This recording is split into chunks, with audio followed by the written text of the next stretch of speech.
তাহলে বড়া তুমি আজকে তাহলে পোস্তর বড়া রেডি। পোস্তর বড়া তুমি রেডি করে ফেললে। হ্যাঁ, পোস্তর বড়া কত কিরম করেছো? এই যে পোস্তর বড়া তুমি তোমার মতন করে করেছো, তাই তো? হ্যাঁ, আমি আমার মতন করে করেছি পোস্তর বড়া। যারা এইরকম পোস্তর বড়া তো সবাই করে, এইভাবে যারা পোস্তর বড়া খেতে চান তাহলে ওই আমি একদম পুরো নিয়মটা পুরো ঘটনা এটা তুলে ধরেছি, প্লিজ এইভাবে তৈরি করে সবাই খাবেন। এটা তোমার বলার কথা, আমি বলে দিলাম।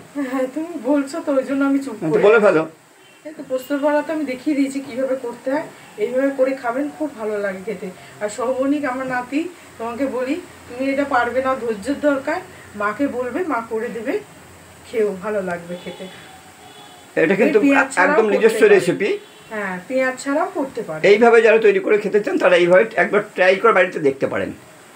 নমস্কার।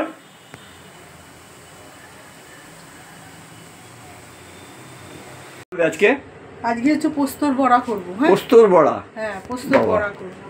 পোস্তর বড়া মানে তো বেশ, পোস্তর বড়া করতে কি কি লাগে? নাতি দিল্লি থাকে, সে নাতিও বলেছে ঠাম্মি তুমি একটু পোস্তর বড়া করা দেখাবো, নিরামিষ খায়। হ্যাঁ, ওই জন্য আজকে একটু পোস্তর বড়া। এই যে পোস্ত কি করেছি, এই যে খালি কড়াতে নেড়ে খানিকটা এখানে রেখেছি, আর এইটা একটুখানি বেটে নিয়েছি, শুকনো বেটে নিয়েছি, গুঁড়ো করে নিয়েছো, ডাস্ট করে নিয়েছো? ডাস্ট করে নিয়েছি। আমি তো শিলে বেটেছি, যার জন্য বাটাটা মুখে আসছে। আচ্ছা আচ্ছা আচ্ছা, এই মুসুরির ডাল একটু বেটে নিয়েছি, শুকনো করে বেটে নিয়েছি, মানে ভেজানো ছিল, মানে ইয়ে হবে।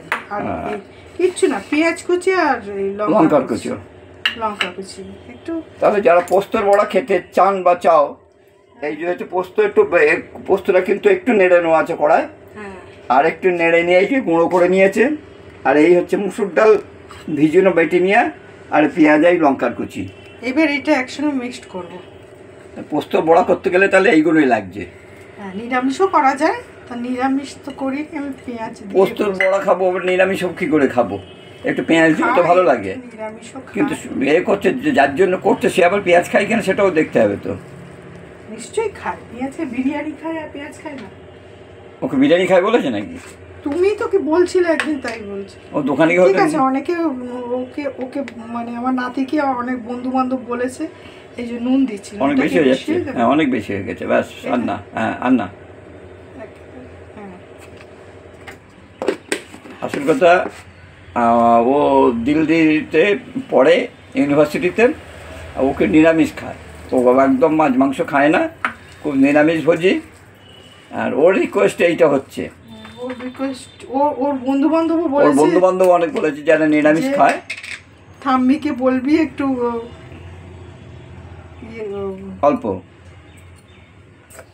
আর আরও একটা রিকোয়েস্ট আছে প্রচুর, সেটা খেতে বসে বলবো, আর না তো এর পরের যেদিন হবে সেদিনকে বলবো। খেতে বসে আজকে মুখে বলে দেওয়া হবে। ওটা এখানে কোনো ওটা নিয়ে আলোচনা হবে না, ওটা যখন খেতে বসবো সেইটা বলবো। এখন আপাতত এই পোস্ত বড়াটা হোক। মাখাটা খুব ভালো হতে হবে, নুন চিনি অল্প স্বাদ মতন আর কি। আর পোস্তটা একটু কড়াই নেড়ে নিয়ে গুঁড়ো করে নিতে হবে, আর মুসুর ডাল বেটে নিতে হবে। আর এই পোস্ত যেটা পোস্তর সঙ্গে লাগিয়ে নেবে সেটাও একটু একটু কড়াই নেড়ে নিয়ে একটু গরম করে নেওয়া আছে। এবার একটু হাতে তেল মাখিয়ে নিতে হবে। হ্যাঁ, একটু তেল মাখিয়ে নিয়ে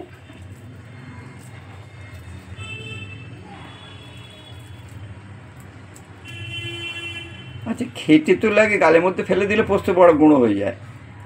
এই যে, এই তো এবার এইটা দেখো, এই জিনিসটা খেয়াল করো, এই যে মানে পোস্তর মধ্যে তুমি একটু লাগিয়ে নিলে, হ্যাঁ, এই লাগিয়ে নিয়ে এই আস্তে করে কড়াই ছেড়ে দেওয়া। এই গ্যাস জ্বলছে না, গ্যাসটাকে আমি, তেলটা গরম হয়ে গেছে, ওগুলো গ্যাসটা নিভিয়ে রেখে দেওয়া আছে। আচ্ছা, লাগিয়ে নাও সব কটা, পটপট করে কটা বসিয়ে দাও, কেন পোস্ত তো সঙ্গে সঙ্গে কালো হয়ে যায়। এই যে ভেজে নিলে হয়ে গেল পোস্ত বড়া। কেন আসল কথা, ও মানে নাম করতেই ওর বারণ করে দেয়। তাই কি আছে, নাতির নাম করবো তাই, যার জন্য আমি ওর নাম করি না। আর ও দিদা করতে পারে, আমি নাম করতে চাই না, রেগে যায়, একটু অসন্তুষ্ট হয়। না না, আমার কাছে অসন্তুষ্ট হবে, আমার খুব ভালো নাতি। মানে আমি নামের জন্য কিছু করি না। ভালো ছেলে, মানে এখনকার অল্প বয়সী ছেলের মেন্টালিটি এত ভালো। মাত্র 20 বছর বয়স। মাত্র 20, কালকেই তো ওর সঙ্গে কথা হচ্ছিল। মাত্র 20 বছর বয়স। আমি তো তোমার নাম করি না, আমি আমার নাতির নাম করি। নাতি দিল্লি থাকে, পড়াশুনো করতে গেছে। ও বাবার নাম বললাম, ও আবার বাবার নামের বলে দিচ্ছে, এইটাই বাবার নামের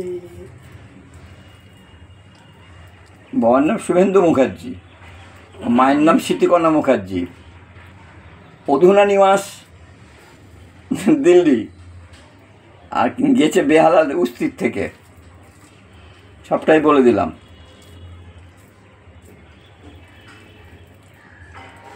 শোভনিক বলছে যে ঠাম্মি আমি করব, একটু খাটনি আছে, মাকে বলবে, মা করে দেবে, তুমি পারবে না। এসবগুলো একটু ধৈর্যর দরকার, তো একটু ধৈর্য ধরে করতে হয়। কালকে সমস্ত রাত্রির ধরে লেখাপড়া করেছে, প্রজেক্ট জমা দিয়েছে, সকালবেলা কলেজে চলে গেছে, কলেজ করে নিয়ে টিউশনি সেরে রাত্রি 11, 10:30, 11টায় ফিরবে। তাহলে কত খাটে ছেলেটা। জীবনে এম খুব আছে, জীবনে যে অবশ্য জীবনে এম না থাকলে লক্ষ্য পৌঁছতে পারে না। প্রত্যেকের জীবনে একটা লক্ষ্য রেখে দিতে হয়। ওর জীবনে এম খুব ভালো।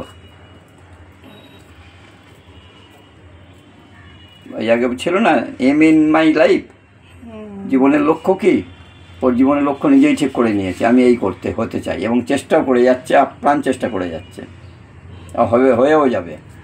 যদি চেষ্টাটাকে মন থেকে করে, লোককে দেখাবার জন্য না, মন থেকে করে, সে তার লক্ষ্যে পৌঁছাবে, যার জন্য বলতে চায় না কারুকে।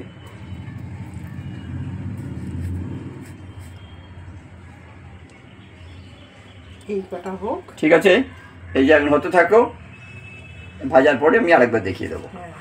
ঠিক আছে।